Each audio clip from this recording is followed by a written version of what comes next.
Bredda shot dead in Ocho, Rios. Hi again and welcome. This is Links 007 TV News Report, and we'll be right back with the full details to come.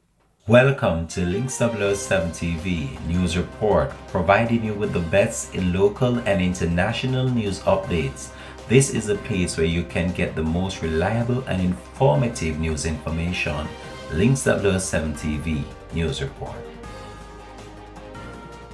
Welcome back and thanks for joining us. This is Links 007 TV News Report.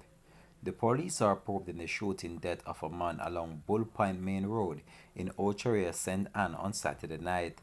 The deceased has only been identified by his alias, Bredda, and is said to be from Falkland in Ocho. It is reported that at around 7:20 p.m., residents heard loud explosion and summoned the police. On their arrival, the individual was seen suffering from what appears to be a gunshot wound to the head.